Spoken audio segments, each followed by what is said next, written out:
10월의 쌀쌀한 바람이 서울 강남구 고급 아파트 단지를 스쳐 지나갔습니다. 낙엽이 바닥에 떨어져 바스락거리는 소리가 유난히 크게 들리는 오후였습니다. 김순애 할머니는 아파트 로비를 걸어 나왔습니다. 80세의 나이에도 허리는 꼿꼿했지만 오늘따라 발걸음이 무거웠습니다.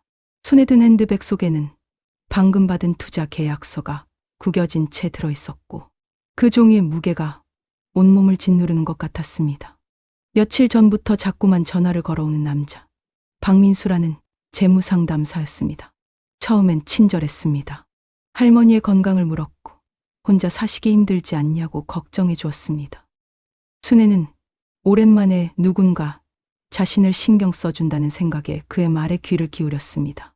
하지만 어제부터 목소리가 달라졌습니다. 은행이 곧 망한다는 둥, 지금 투자하지 않으면 전 재산을 잃는다는 둥, 다급하고 협박조로 바뀌었습니다. 순애는 겁이 났습니다. 하지만 누구에게 물어봐야 할지 몰랐습니다. 아들은 10년 전 교통사고로 세상을 떠났고 며느리는 30년 전에 이미 집을 떠났습니다. 남은 건 이 넓은 아파트와 통장에 찍힌 숫자뿐이었습니다. 순애는 발걸음을 재촉했습니다. 아파트 단지 입구에 있는 작은 카페가 보였습니다. 평소라면 그냥 지나쳤을 곳이지만 오늘은 다리가 후들거려 더 이상 걸을 수가 없었습니다. 유리문을 밀고 들어서자 따뜻한 공기와 커피 향이 얼굴을 감쌌습니다. 카페는 한산했습니다. 구석자리에 노트북을 펼쳐놓고 공부하는 대학생 하나, 유모차를 끌고 온 젊은 엄마 한 명뿐이었습니다. 어서 오세요. 밝은 목소리가 들렸습니다. 카운터 뒤에 서 있는 젊은 여성이 환하게 웃으며 인사했습니다. 20대 후반쯤 되어 보였습니다. 깔끔하게 묶은 단발머리에 안경을 쓴 모습이 단정했습니다. 순애는 카운터로 다가가 떨리는 목소리로 말했습니다. 따뜻한 차 하나 주세요. 어떤 차 드릴까요? 캐모마일이나 페퍼민트. 여성이 친절하게 메뉴를 설명하려는데 순애의 손이 심하게 떨리는 것이 보였습니다. 핸드백을 꺼내려다 그만 바닥에 떨어뜨리고 말았습니다. 아이고, 순애가 허리를 굽히려는 순간 여성이 재빨리 카운터를 나와 핸드백을 주워 올렸습니다. 할머니, 괜찮으세요? 안색이 안 좋으신데. 여성이 순애의 팔을 부축해 가까운 자리로 안내했습니다. 순애는 의자에 앉자마자 한숨이 터져 나왔습니다. 고맙네. 아가씨, 요즘 기운이 없어서. 잠시만 기다리세요. 제가 따뜻한 물 먼저 갖다 드릴게요. 여성은 서둘러 카운터로 돌아가 따뜻한 물 한 잔을 가져왔습니다. 순애는 떨리는 손으로 물잔을 받아 들었습니다. 첫 모금을 마시자 조금 진정되는 것 같았습니다. 천천히 드세요. 급하지 않으니까요. 여성의 목소리는 부드러웠습니다. 순애는 그 목소리를 들으며 멍하니 여성의 얼굴을 바라보았습니다. 그 순간 가슴 한켠이 저릿했습니다. 눈이 초승달처럼 휘는 모습, 말할 때 살짝 고개를 가우뚱하는 버릇, 그리고 그 따뜻한 목소리. 30년 전 며느리 영희의 모습이 겹쳐 보였습니다. 순애는 눈을 감았습니다. 가슴이 미어지는 것 같았습니다. 영희는 착한 며느리였습니다. 시집 와서 5년 동안 한 번도 큰 소리 낸 적이 없었습니다. 하지만 시아버지는 달랐습니다. 영희의 집안이 가난하다는 이유로, 학벌이 낮다는 이유로 끊임없이 구박했습니다. 순애는 남편 앞에서 아무 말도 하지 못했습니다. 며느리를 지켜주지 못했습니다. 그리고 영희가 3살짜리 딸을 데리고 집을 나간 그날, 남편은 순애에게 명령했습니다. 그런 여자는 다시 받아들이지 마라. 순애는 고개를 끄덕였습니다. 그게 마지막이었습니다. 영희는 다시 돌아오지 않았고 손녀의 얼굴도 그날 이후 보지 못했습니다. 할머니, 괜찮으세요? 여성의 목소리에 순애는 정신을 차렸습니다. 눈가가 촉촉해져 있었습니다. 순애는 황급히 손수건을 꺼내 눈가를 닦았습니다. 아, 미안하구나. 나이 먹으니 자꾸 눈물이 나네. 천천히 쉬세요. 제가 차 끓여드릴게요. 여성이 다시 카운터로 돌아갔습니다. 순애는 그 뒷모습을 바라보며 생각했습니다. 저 아이도 누군가의 딸일 텐데 부모는 저렇게 따뜻한 아이를 키워서 얼마나 자랑스러울까. 잠시 후 여성이 캐모마일차 한 잔을 가져왔습니다. 김이 모락모락 피어올랐습니다. 할머니, 혹시 힘든 일 있으세요? 괜찮으시면 말씀해 보세요. 순애는 고개를 들어 여성을 바라보았습니다. 처음 보는 사람인데도 왠지 믿을 수 있을 것 같았습니다. 아니, 어쩌면 이 아이가 자신을 구해줄 수 있을지도 모른다는 희망이 생겼습니다. 사실은 순애가 조심스럽게 입을 열었습니다. 핸드백에서 구겨진 계약서를 꺼냈습니다. 요즘 어떤 사람이 자꾸 전화를 하는데 이 계약서에 도장을 찍으라고 해요. 은행이 망한다고. 지금 투자하지 않으면 돈을 다 잃는다고. 여성이 계약서를 받아들었습니다. 안경 너머로 서류를 꼼꼼히 살펴보기 시작했습니다. 눈빛이 달라졌습니다. 진지하고 날카로웠습니다. 한참을 들여다보던 여성이 고개를 들었습니다. 표정이 굳어 있었습니다. 할머니, 이거 투자 사기예요. 순애의 얼굴이 하얗게 질렸습니다. 사기라니. 네. 이 조항들 보세요. 여기 작은 글씨로 적힌 부분들. 이건 전형적인 사기 수법이에요. 할머니 재산을 다 빼앗아 가려는 거예요. 여성의 목소리에 분노가 섞여 있었습니다. 순애는 눈앞이 캄캄해졌습니다. 다행히 도장을 찍지 않았지만 만약 그랬다면 어떻게 됐을까요? 아가씨는 어떻게 이런 걸 알아요? 저 법학과 다니고 있어요. 지금 변호사 시험 준비 중이고요. 이런 사기 사례는 수업 시간에 많이 배웠어요. 순애는 놀란 눈으로 여성을 바라보았습니다. 법학과 학생이라니. 그것도 변호사가 되려는 아이라니. 그럼 아가씨가 나를 도와줄 수 있겠니? 여성이 환하게 웃었습니다. 그 미소가 30년 전 며느리의 미소와 너무나 닮아서 순애의 가슴이 또다시 먹먹혔습니다. 물론이죠, 할머니. 제가 꼭 도와드릴게요. 순애는 차 잔을 들었습니다. 따뜻한 차가 목을 타고 넘어가며 얼어붙었던 가슴을 녹이는 것 같았습니다. 카페 밖으로는 낙엽이 계속 떨어지고 있었습니다. 하지만 순애는 더 이상 쓸쓸하지 않았습니다. 30년 만에 처음으로 누군가 자신의 편이 되어 주었으니까요. 그리고 순애는 아직 몰랐습니다. 지금 자신의 앞에 앉아 있는 이 따뜻한 여성이 30년 전 잃어버린 손녀라는 사실을. 운명의 톱니바퀴가 조용히 돌아가기 시작한 순간이었습니다.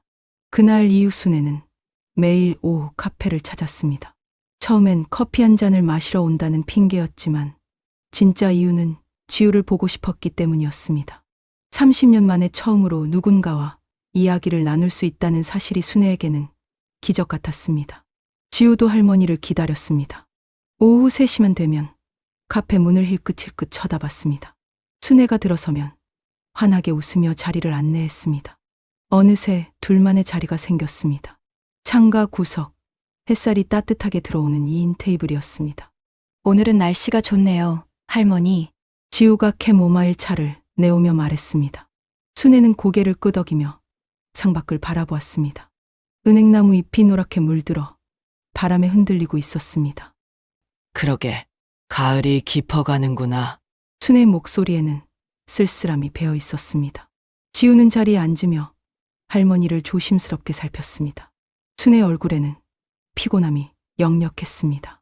눈 밑에 다크서클이 짙었고 손은 여전히 미세하게 떨리고 있었습니다. 할머니, 요즘 잠 못 주무시는 것 같아요. 혹시 그 사람이 또 연락했나요? 순애는 잠시 망설이다가 핸드백에서 휴대전화를 꺼냈습니다. 문자 메시지 화면이었습니다. 협박조의 문구들이 가득했습니다. 오늘까지 결정하지 않으면 기회는 없습니다. 할머니 재산 다 날리고 싶으세요? 지금 은행 사태 뉴스 안 보십니까? 지우의 얼굴이 굳어졌습니다. 이건 단순한 사기가 아니었습니다. 조직적이고 계획적인 범죄였습니다. 할머니, 이 사람한테 절대 답장하시면 안 돼요. 제가 도와드릴게요. 그때 순애의 전화가 울렸습니다. 발신자는 박민수 상담사였습니다. 순애는 화들짝 놀라 전화기를 떨어뜨릴 뻔했습니다. 받지 마세요, 할머니. 하지만 순애의 손은 이미 통화 버튼을 누르고 있었습니다. 습관적인 두려움 때문이었습니다. 지우는 재빨리 순애 옆으로 다가가 귀를 가까이 대고 통화 내용을 들었습니다. 전화기 너머로 부드러우면서도 위압적인 남자 목소리가 흘러나왔습니다. 할머니, 저 박민수입니다. 오늘까지 계약서 받기로 했는데 아직 연락이 없으시네요. 이러시면 정말 곤란합니다. 제가 특별히 할머니를 위해 자리를 마련해 드렸는데 순애는 떨리는 목소리로 대답했습니다. 저는 좀 더 생각을 해보고 싶어서. 생각은 무슨 생각을 더 하십니까? 지금 시장이 어떻게 돌아가는지 아세요? 내일이면 은행 문 닫습니다. 목소리가 점점 거칠어졌습니다. 지우는 더 이상 참을 수 없었습니다. 순애의 손에서 전화기를 가져와 통화를 끊어버렸습니다. 순애는 겁에 질린 얼굴로 지우를 바라보았습니다. 왜 끊었니? 저 사람이 화내면. 할머니, 저 사람은 사기꾼이에요. 화낼 자격도 없어요. 지우의 목소리는 단호했습니다. 순애는 그제야 긴장이 풀리는지 깊은 한숨을 내쉬었습니다. 어깨가 축 처졌습니다. 고맙구나. 지우야, 내가 없었으면 나는. 순애가 지우의 손을 꼭 잡았습니다. 주름진 손과 젊은 손이 맞닿았습니다. 지우는 할머니의 손이 얼마나 차갑고 떨리는지 느낄 수 있었습니다. 순애는 지우의 얼굴을 바라보았습니다. 맑은 눈동자, 다정한 미소, 자신을 걱정해주는 그 마음. 순간 가슴이 미어지듯 아팠습니다. 30년 전 며느리 영희도 이런 눈으로 자신을 바라봤었습니다. 시집와서 힘들어도 참아내며 웃어주던 그 모습. 그리고 3살 손녀지. 아니, 손녀의 이름도 지우였습니다. 순애는 눈을 감았습니다. 기억이 밀려왔습니다. 30년 전 그날, 영희가 아이를 안고 집을 나서던 날. 지우는 엄마 품에 안겨 할머니를 보며 손을 흔들었습니다. 할매, 안녕. 그게 마지막이었습니다. 할머니, 괜찮으세요? 현실로 돌아왔습니다. 지우가 걱정스러운 얼굴로 자신을 보고 있었습니다. 순애는 눈가를 닦았습니다. 또 눈물이 나려고 했습니다. 괜찮다. 괜찮아. 너 같은 착한 아이가 옆에 있으니 할미가 얼마나 든든한지. 순애는 더 이상 말을 잇지 못했습니다. 죄책감이 목을 조였습니다. 며느리를 지키지 못한 죄, 손녀를 잃어버린 죄. 지우는 할머니를 꼭 안아주었습니다. 순애는 30년 만에 처음으로 누군가의 품에 안겼습니다. 따뜻했습니다. 그날 밤, 순애가 집으로 돌아간 후였습니다.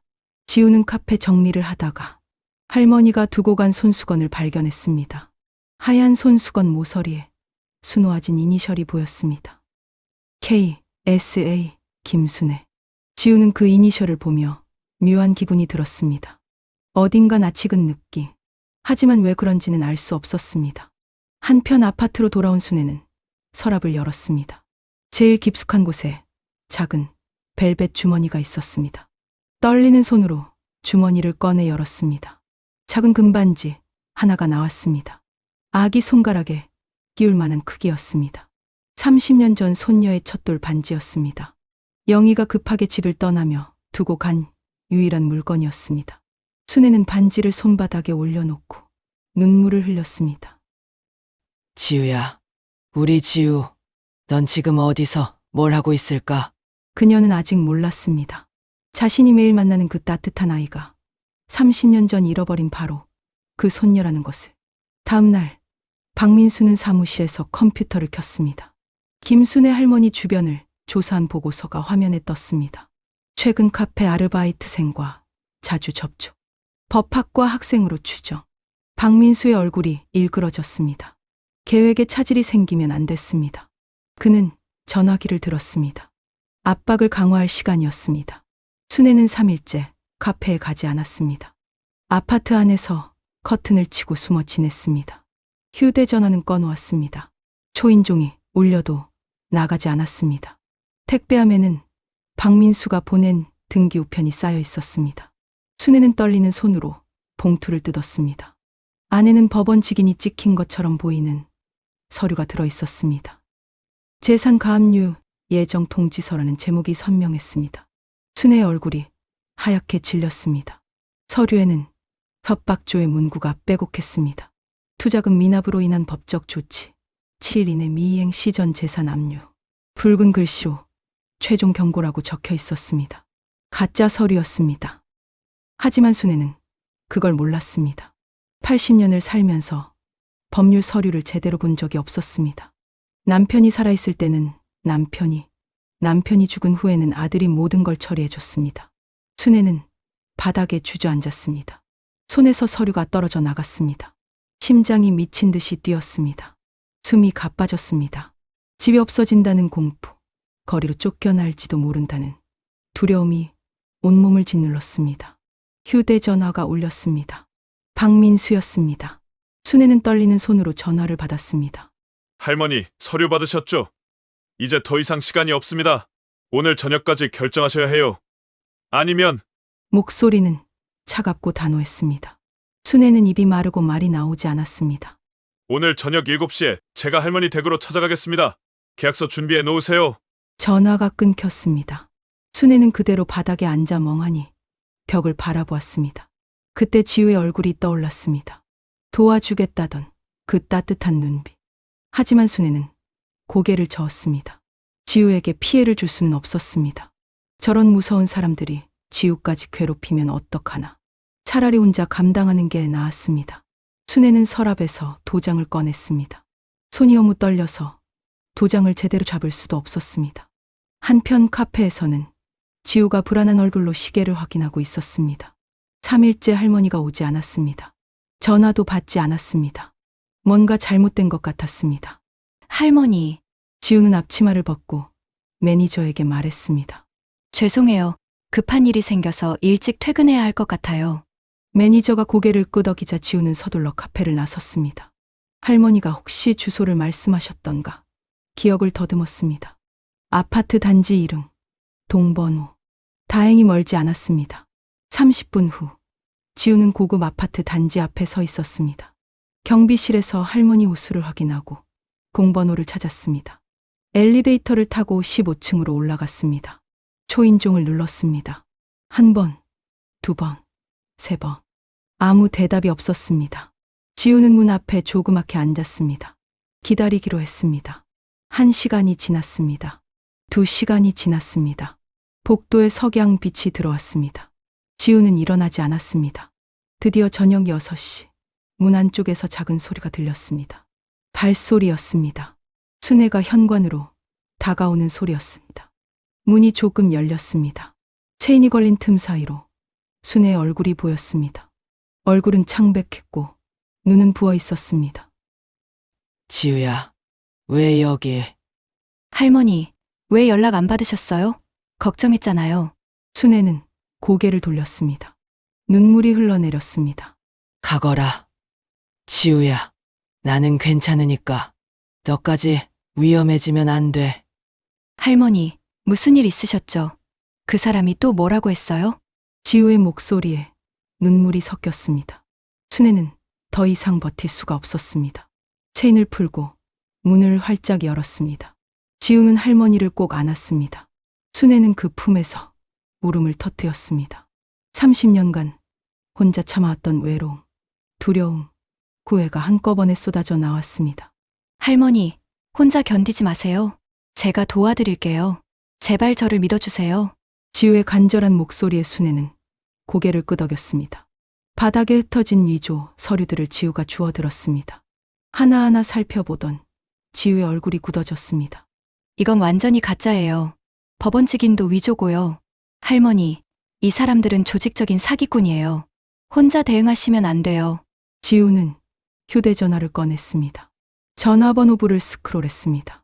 정현우 변호사라는 이름이 보였습니다. 지우가 법학 공부를 하면서 만난 멘토였습니다. 할머니, 제가 아는 변호사님께 도움을 요청할게요. 이분은 정말 믿을 수 있는 분이세요. 순애는 지우의 손을 꼭 잡았습니다. 고맙구나. 지우야, 정말. 괜찮아요. 할머니 이제 혼자 아니에요. 제가 있잖아요. 지우는 정현우 변호사에게 전화를 걸었습니다. 상황을 설명했습니다. 변호사는 내일 오전에 만나자고 했습니다. 전화를 끊은 지우는 할머니를 소파에 앉았습니다. 주방에서 따뜻한 차를 끓여왔습니다. 할머니, 7시에 그 사람이 온다고 했죠? 절대 문 열어주시면 안 돼요. 제가 여기 있을게요. 순애는 처음으로 안심이 되었습니다.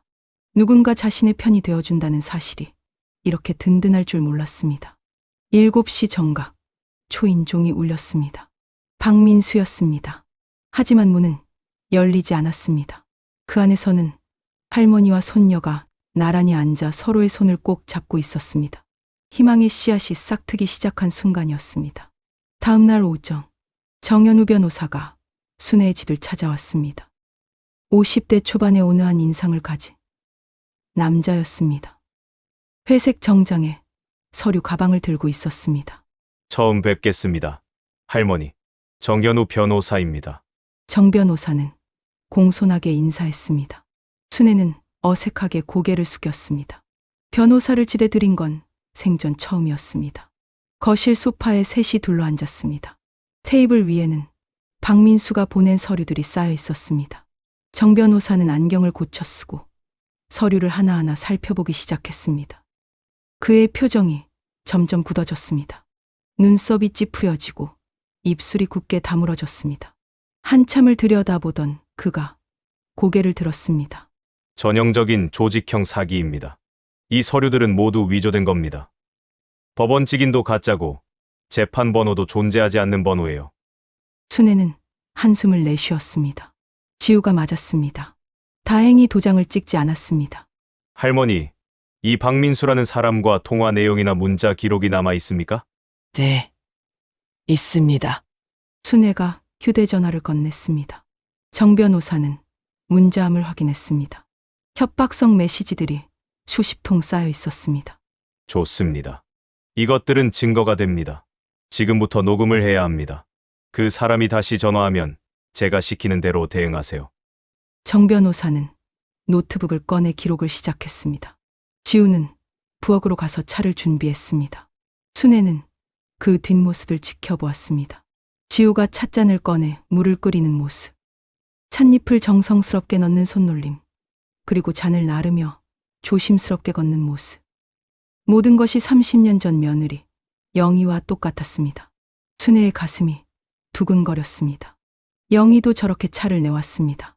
항상 두 손으로 공손하게 잔을 받쳤습니다. 웃을 때도 저렇게 눈이 초승달처럼 휘었습니다. 할머니, 차 드세요. 지우가 찻잔을 건넸습니다. 순애는 떨리는 손으로 잔을 받았습니다. 지우의 손을 보았습니다. 가늘고 긴 손가락. 영희의 손과 똑같았습니다. 순애는 심장이 터질 것 같았습니다. 설마 이 아이가. 하지만 그럴 리 없었습니다. 30년이라는 세월. 그 긴 시간 동안 한 번도 소식이 없었는데 정 변호사가 차를 마시며 말했습니다. 할머니, 우선 경찰에 신고를 해야 합니다. 그리고 이 사람들이 다시 접촉하면 절대 혼자 대응하지 마세요. 순애는 고개를 끄덕였습니다. 하지만 마음은 온통 지우에게 가 있었습니다. 회의가 끝나고 정 변호사가 먼저 일어났습니다. 제가 경찰서에 먼저 가서 고소장을 준비하겠습니다. 할머니는 지우 씨와 계시다가 내일 오전에 경찰서로 오시면 됩니다. 정 변호사가 나가고 거실에는 순애와 지우만 남았습니다. 지우는 테이블을 정리하기 시작했습니다. 서류를 가지런히 쌓고 찻잔을 들었습니다. 순애는 지우를 불러 세웠습니다. 지우야. 잠깐만. 지우가 돌아서서 순애를 바라보았습니다. 햇살이 창문으로 들어와 지우의 얼굴을 비췄습니다. 그 순간 순애는 숨이 멎는 것 같았습니다. 빛을 받은 지우의 얼굴은 30년 전 사진 속 영희의 모습과 똑같았습니다. 코의 모양, 입술선, 심지어 귀 모양까지. 순애는 벌떡 일어나 방으로 들어갔습니다. 서랍을 열었습니다. 제일 깊숙한 곳에서 벨벳 주머니를 꺼냈습니다. 손이 너무 떨려서 주머니를 열기가 힘들었습니다. 작은 금반지가 손바닥에 떨어졌습니다. 손녀 지우의 첫돌 반지였습니다. 30년 전 그날 영희가 급하게 집을 나서며 놓고 간 유일한 물건이었습니다. 순애는 반지를 꼭 쥐고 거실로 돌아왔습니다. 지우는 여전히 서류를 정리하고 있었습니다. 지우야. 순애의 목소리가 떨렸습니다. 지우가 고개를 들었습니다. 혹시 내 엄마 이름이 뭐니? 갑작스러운 질문에 지우가 놀란 표정을 지었습니다. 엄마요? 이영희인데요. 5년 전에 돌아가셨어요. 영희. 순애의 다리에서 힘이 빠졌습니다. 소파에 주저앉았습니다. 그럼 너는 엄마랑 어디서 살았니? 저희는 여기저기 이사를 많이 다녔어요. 엄마가 일하시는 데마다 따라다녔죠. 왜 그러세요, 할머니? 지우가 걱정스러운 얼굴로 순애에게 다가왔습니다. 순애는 떨리는 손을 펼쳤습니다. 손바닥 위에 작은 금반지가 놓여 있었습니다. 이게 뭔지 아니? 지우는 반지를 보았습니다. 작고 오래된 금반지였습니다. 그런데 왠지 낯이 익었습니다. 이건 지우의 목소리도 떨리기 시작했습니다. 어디선가 본 것 같았습니다. 엄마의 오래된 사진첩에서. 순애는 눈물을 흘리며 말했습니다. 이건 30년 전 내 손녀의 첫돌 반지란다. 손녀 이름도 지우였어. 정적이 흘렀습니다. 지우는 반지를 보고 할머니를 보고 다시 반지를 보았습니다. 머릿속이 하얗게 변했습니다. 그럼 할머니가 나는 내 친할머니일 수도 있단다. 순애의 고백에 지우는 뒤로 물러섰습니다. 너무 갑작스러웠습니다. 하지만 동시에 모든 게 설명되는 것 같았습니다. 왜 할머니를 처음 봤을 때부터 낯설지 않았는지, 왜 할머니가 자신을 보며 자꾸 눈물을 흘렸는지, 왜 이렇게 끌렸는지. 두 사람은 서로를 바라보며 말없이 서 있었습니다. 30년의 세월이 지금 이 순간 천천히 좁혀지고 있었습니다. 그날 밤 지우는 집으로 돌아가지 못했습니다. 순애가 붙잡았습니다. 아니, 순애가 말하지 않아도 지우도 떠날 수 없었습니다. 둘 다 확인하고 싶었습니다. 이게 정말 운명인지. 다음 날 아침 정연우 변호사가 다시 왔습니다. 그의 손에는 DNA 검사 동의서가 들려 있었습니다. 확실히 하시는 게 좋겠습니다. 병원에서 검사 받으시면 3일 안에 결과가 나옵니다. 두 사람은 고개를 끄덕였습니다. 병원으로 갔습니다. 간호사가 순애와 지우의 혈액을 채취했습니다. 주사 바늘이 피부를 뚫는 작은 통증보다 결과를 기다리는 마음의 통증이 더 컸습니다. 병원을 나서며 순애가 지우의 손을 잡았습니다. 지우야, 잠시 나랑 같이 갈 곳이 있어. 네, 할머니. 두 사람은 택시를 탔습니다. 순애가 기사에게 주소를 알려주었습니다. 서울 외곽의 조용한 주택가였습니다. 30분 후 택시는 오래된 2층 단독주택 앞에 멈췄습니다. 페인트가 벗겨진 대문, 녹슨 우편화, 10년 넘게 비어 있었던 집이었습니다. 순애가 열쇠로 대문을 열었습니다. 삐걱거리는 소리가 났습니다. 마당에는 잡초가 무성했습니다. 순애는 떨리는 다리로 현관까지 걸어갔습니다. 여기가 30년 전 우리가 살던 집이란다. 현관문을 열자 먼지 냄새가 코를 찔렀습니다. 하얀 천으로 덮인 가구들, 멈춰버린 시간의 흔적. 순애는 2층으로 올라갔습니다. 지우가 뒤를 따랐습니다. 복도 끝 방문을 열었습니다. 작은 방이었습니다. 벽에는 색이 바랜 꽃무늬 벽지가 붙어 있었습니다. 이 방이 내 엄마가 쓰던 방이야. 순애는 낡은 옷장을 열었습니다. 옷장 위 선반에 먼지 쌓인 상자 하나가 있었습니다. 상자를 내렸습니다. 손이 떨렸습니다.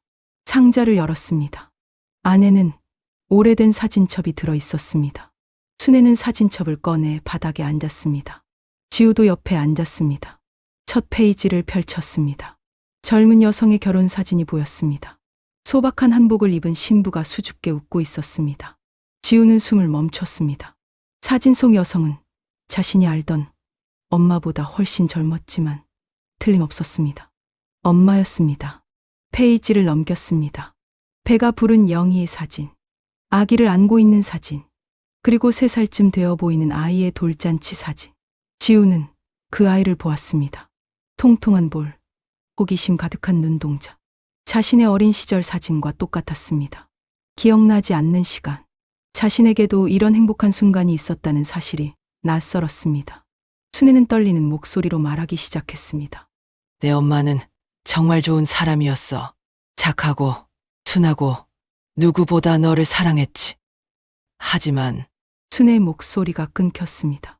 한참을 망설이다가 다시 입을 열었습니다. 내 할아버지는 엄마를 인정하지 않으셨어. 집안이 가난하다고, 학벌이 낮다고 매일 구박하셨지. 나는 남편 앞에서 아무 말도 못했어. 며느리를 지켜주지 못했어. 지우는 순애의 손을 잡았습니다. 순애는 울면서 계속했습니다. 그러다 내가 3살 되던 해 엄마가 너를 데리고 집을 나갔어. 나는 쫓아가려 했어. 하지만 내 할아버지가 막았어. 그런 여자는 돌아오지 못하게 하라고 하셨어. 나는 그 말을 따랐어. 순애가 얼굴을 손으로 가렸습니다. 30년간 쌓인 죄책감이 터져 나왔습니다. 미안하다. 지우야, 할미가 내 엄마를 지키지 못했어. 너희를 찾지도 못했어. 30년 동안 매일 후회하며 살았어. 지우는 할머니를 껴안았습니다. 순애는 지우의 품에서 아이처럼 울었습니다. 지우의 머릿속에는 엄마의 마지막 모습이 떠올랐습니다. 5년 전 병원 침대에 누워있던 엄마. 임종 직전 엄마가 했던 말. 지우야, 할머니를 원망하지 마. 할머니도 힘들었을 거야. 할머니도 피해자였어. 그때는 이해하지 못했습니다. 하지만 지금은 알 것 같았습니다. 엄마는 끝까지 시어머니를 미워하지 않았던 것입니다. 두 사람은 먼지 쌓인 방바닥에 앉아 한참을 울었습니다. 30년의 세월. 그 긴 시간 동안 각자의 자리에서 아파했던 두 사람. 해가 지고 방 안이 어두워졌습니다. 순애가 지우의 얼굴을 쓰다듬었습니다. 이제 DNA 검사 결과가 나오면 확실해지겠지. 하지만 할미는 이미 알아. 내가 내 손녀라는 걸. 피는 못 속이는구나. 지우도 고개를 끄덕였습니다. 검사 결과가 나오기도 전에 이미 마음으로 알고 있었습니다. 집으로 돌아오는 택시 안에서 두 사람은 손을 꼭 잡고 있었습니다. 30년 동안 놓쳤던 손. 이제는 절대 놓지 않을 것입니다. 하지만 아직 끝나지 않았습니다. 사기꾼 박민수는 여전히 위협이었고 두 사람 앞에는 더 큰 시련이 기다리고 있었습니다. DNA 검사 결과가 나오기까지 이틀이 남았습니다. 순애와 지우는 함께 시간을 보냈습니다. 카페에서 차를 마시고 산책을 하고 서로의 이야기를 나눴습니다. 30년의 빈자리를 채워가는 시간이었습니다. 하지만 박민수는 조용히 있지 않았습니다. 그는 사무실에서 모니터를 응시하고 있었습니다.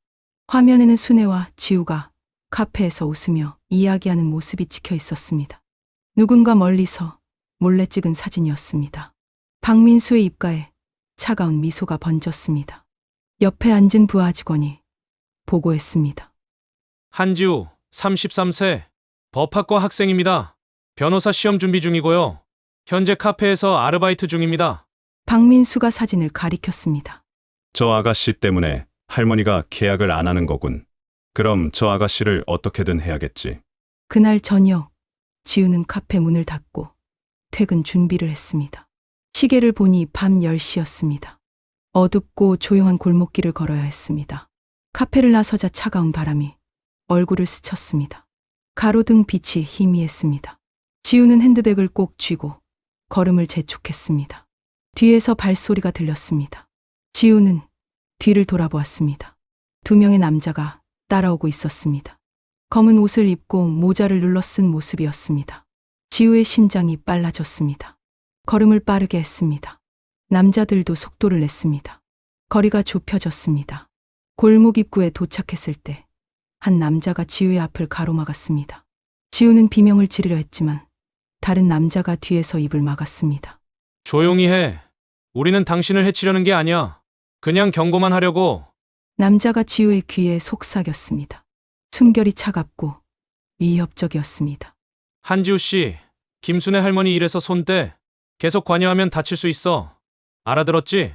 지우는 필사적으로 몸부림쳤습니다. 핸드백이 바닥에 떨어졌습니다.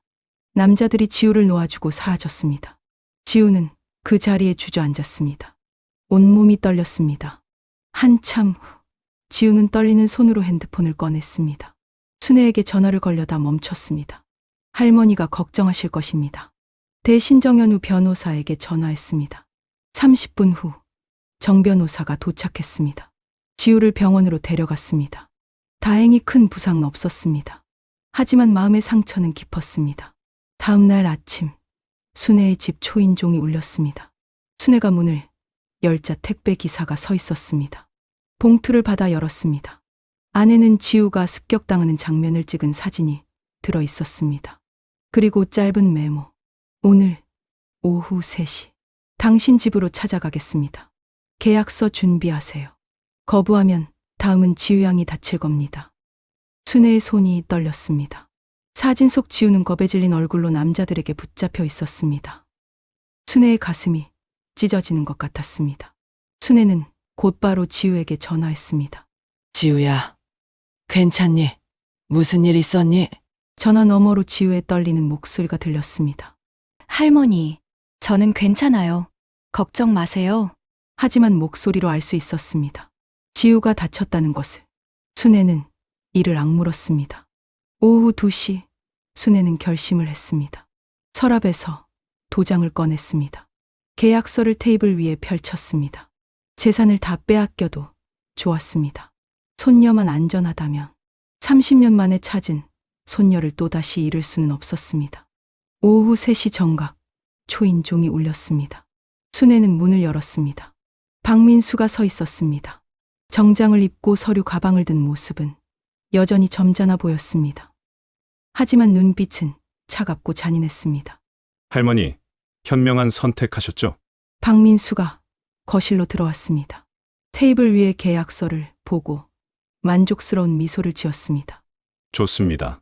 여기 서명하시고 도장 찍으시면 됩니다. 순애가 펜을 잡았습니다. 손이 떨렸습니다. 펜 끝이 종이에 닿으려는 순간이었습니다. 문이 벌컥 열렸습니다. 지우가 뛰어들어왔습니다. 얼굴은 창백했고 눈가에는 멍이 들어 있었습니다. 할머니, 안 돼요. 지우가 순애의 손에서 펜을 빼앗았습니다. 박민수가 냉소를 지었습니다. 한지우 씨, 어젯밤 경고 못 들으셨나요?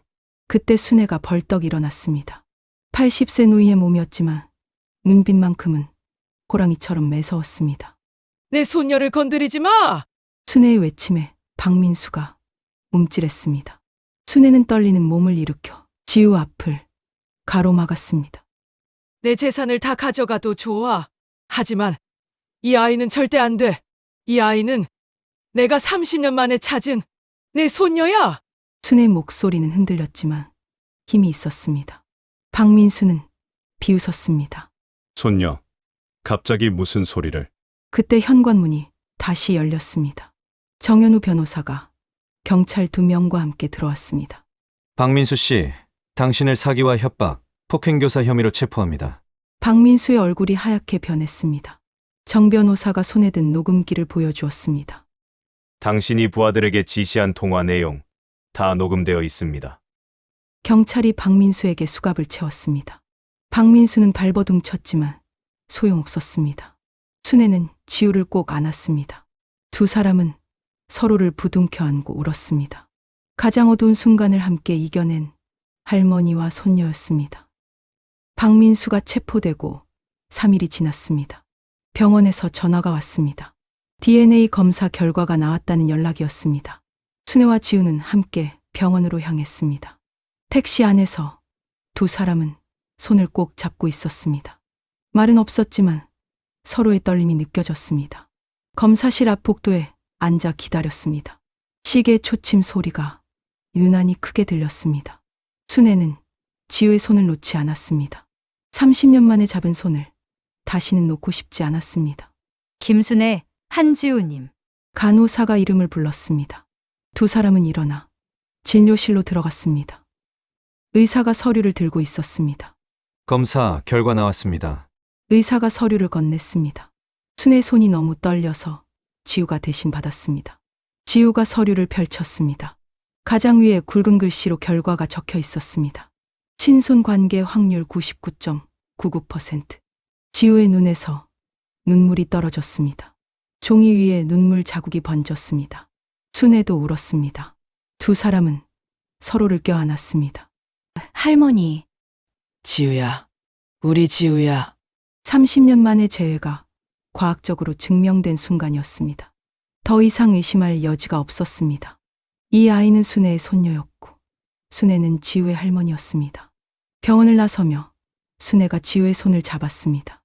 2주 후 법정이었습니다. 박민수와 그의 조직원들에 대한 재판이 열렸습니다. 방청석은 기자들과 피해자들로 가득했습니다. 박민수의 사기로 피해를 입은 노인들이 수십 명이나 되었습니다. 순애와 지우는 증인석에 나란히 앉아 있었습니다. 판사가 물었습니다. 피해자 김순애 씨, 피고인이 어떤 방법으로 사기를 시도했습니까? 순애는 떨리는 목소리로 증언했습니다. 위조된 서류들, 협박 문자들, 그리고 손녀를 습격한 일까지 모든 것을 낱낱이 말했습니다. 검사가 증거들을 제출했습니다. 위조된 법원 서류, 협박 메시지, 지우 습격 장면을 찍은 CCTV 영상, 그리고 결정적으로 박민수가 부하들에게 지시한 통화 녹음. 박민수는 변명을 늘어놓았습니다. 저는 단순히 투자 상담을 했을 뿐입니다. 협박이나 폭력은 제가 지시한 적 없습니다. 하지만 녹음 파일이 재생되자 법정이 조용해졌습니다. 박민수의 목소리가 스피커를 통해 울려 퍼졌습니다. 저 아가씨를 어떻게든 해. 할머니가 계약하게 만들어야 해. 박민수의 얼굴이 창백해졌습니다. 변론의 여지가 없었습니다. 판사가 순애에게 물었습니다. 피해자께서 최종적으로 하고 싶은 말씀이 있습니까? 순애는 자리에서 일어났습니다. 지우의 손을 잡고 일어섰습니다. 재판장님, 이 사람들은 단순히 돈만 빼앗으려 한 게 아닙니다. 30년 만에 찾은 제 손녀의 목숨까지 위협했습니다. 순애 목소리는 떨렸지만 힘이 있었습니다. 이 아이는 제가 평생 찾아 헤맨 손녀입니다. 그런데 이 사람들은 그 소중한 아이를 다치게 했습니다. 엄벌을 내려 주십시오. 방청석에서 박수가 터져 나왔습니다. 판사가 망치를 두드렸습니다. 피고인 박민수에게 징역 7년을 선고합니다. 조직원들에게는 각각 징역 3년에서 5년을 선고합니다. 판결이 떨어지자 강청석의 서한호가 일었습니다. 박민수는 고개를 떨구었습니다. 끌려나가는 그의 뒷모습은 초라했습니다. 법정을 나서며 순애와 지우는 서로를 껴안았습니다. 정현우 변호사가 다가왔습니다. 축하드립니다. 두 분. 정의가 승리했습니다. 순애가 고개를 숙여 인사했습니다. 변호사님, 덕분입니다. 정말 감사합니다. 법원 계단을 내려오는데 기자들이 몰려들었습니다. 플래시가 터졌습니다. 할머니, 30년 만에 손녀를 찾으신 소감이 어떠세요? 순애는 지우를 바라보며 미소 지었습니다. 기적입니다. 제 인생 최고의 기적입니다. 손녀분은 어떠세요? 지우도 할머니를 바라보며 대답했습니다. 30년 동안 빈자리였던 가족을 찾았습니다. 이제 저는 혼자가 아닙니다. 기자들 앞에서 두 사람은 손을 꼭 잡았습니다. 카메라 플래시가 쏟아졌습니다. 하지만 두 사람은 서로만 바라보고 있었습니다. 그날 저녁 뉴스에서는 이 사연이 크게 보도되었습니다. 80세 할머니, 30년 만에 손녀 찾아 사기꾼 물리쳐 라는 제목이 화면을 가득 채웠습니다. 순애 아파트에서 두 사람은 뉴스를 함께 보았습니다. 화면 속에는 법원 계단에서 손을 잡고 있는 그들의 모습이 나왔습니다. 순애가 지우의 손을 잡았습니다. 지우야, 이제 정말로 우리 가족이구나. 네, 할머니. 이제 정말로 우리 가족이에요. 두 사람은 창밖을 바라보았습니다. 서울의 야경이 반짝이고 있었습니다. 30년의 어둠이 지나고 이제 새로운 빛이 그들을 비추고 있었습니다. 재판이 끝나고 일주일 후 지우는 순애를 데리고 어느 곳으로 향했습니다. 서울 외곽의 조용한 공원 묘지였습니다. 가을 햇살이 따뜻했습니다. 낙엽이 바람에 날렸습니다. 두 사람은 묘역 깊숙한 곳으로 걸어갔습니다. 순애의 걸음이 점점 느려졌습니다. 한 묘비 앞에서 멈췄습니다. 고 이영희 지묘, 지우의 엄마, 순애의 며느리 영희 묘였습니다. 5년 전 세상을 떠난 영희가 여기 잠들어 있었습니다. 순애는 묘비 앞에 무릎을 꿇었습니다. 떨리는 손으로 묘비를 쓰다듬었습니다. 차갑고 단단한 돌이었습니다. 영희야, 내가 왔다. 순애의 목소리가 떨렸습니다. 30년 만에 며느리에게 하는 첫 인사였습니다. 미안하구나. 정말 미안하다. 내가 힘들 때 곁에 있어주지 못했어. 내 시아버지 눈치만 보고 너를 지켜주지 못했어. 순애가 얼굴을 묘비에 기댔습니다. 오열이 터져 나왔습니다. 30년간 참았던 사죄의 말들이 쏟아졌습니다. 지우를 혼자 키우느라 얼마나 힘들었니? 밥은 제때 먹었니? 아플 때는 누가 돌봐줬니? 내가 옆에 있었어야 했는데. 지우도 엄마 묘 앞에 무릎을 꿇었습니다. 손을 모았습니다. 엄마, 저 할머니 찾았어요. 엄마가 마지막으로 하신 말씀, 이제 이해했어요. 할머니도 피해자였다는 것. 할머니도 힘드셨다는 것. 지우가 순애의 손을 잡았습니다. 엄마, 저희 이제 가족이에요. 할머니랑 저 앞으로 잘 살 거예요. 걱정하지 마세요. 순애가 지우를 껴안았습니다. 묘비 앞에서 할머니와 손녀는 서로를 안고 울었습니다. 영희가 남기고 간 딸과 영희를 지키지 못한 시어머니. 이제야 영희를 중심으로 하나가 되었습니다. 한참을 울고 난 후 순애가 핸드백에서 작은 벨벳 주머니를 꺼냈습니다. 30년간 간직해온 그 주머니였습니다. 영희야, 이거 기억하니? 지우 첫 돌 때 해준 반지. 내가 급하게 나가느라 두고 갔던 거. 순애가 주머니를 열었습니다. 작은 금반지가 햇빛에 반짝였습니다. 이제 지우한테 돌려주려고 해. 늦었지만 30년의 세월을 건너온 작은 금반지. 그것은 단순한 장신구가 아니었습니다. 잃어버렸던 시간, 끊어졌던 인연, 그리고 다시 이어진 가족의 상징이었습니다. 두 사람은 영희의 묘 앞에서 한참을 머물렀습니다. 이야기를 나누고 추억을 나누고 미래를 약속했습니다. 그날 저녁 순애의 아파트는 더 이상 쓸쓸하지 않았습니다. 지우가 이사를 왔기 때문입니다. 거실에는 지우의 짐이 놓여 있었습니다. 옷가지, 책들, 소소한 생활용품들. 그날 밤 순애와 지우는 함께 저녁을 먹었습니다. 순애가 직접 차린 소박한 밥상이었습니다. 미역국과 반찬 몇 가지. 맛있게 먹어라. 앞으로 매일 해줄게. 두 사람은 마주 앉아 밥을 먹었습니다. 30년 만에 같은 식탁에 앉은 가족이었습니다. 말은 많지 않았습니다. 하지만 침묵이 편안했습니다. 식사 후 거실 창가에 앉았습니다. 차를 마시며 야경을 바라보았습니다. 서울의 불빛이 반짝였습니다. 지우야, 너는 앞으로 뭘 하고 싶니? 변호사 시험 붙어서 할머니처럼 억울한 분들 도와드리고 싶어요. 순애가 지우의 손을 잡았습니다. 그래, 넌 잘할 거야. 할미가 응원할게. 네가 하고 싶은 거 다 해. 지우도 할머니의 손을 꼭 잡았습니다. 할머니, 오래오래 건강하세요. 제가 효도할게요. 그래, 할미 욕심이지만 내 결혼도 보고 싶고 증손주도 보고 싶구나. 두 사람은 웃었습니다. 창밖의 야경처럼 따뜻하고 밝은 웃음이었습니다. 30년의 어둠이 지나고 이제 새로운 아침이 밝아오고 있었습니다.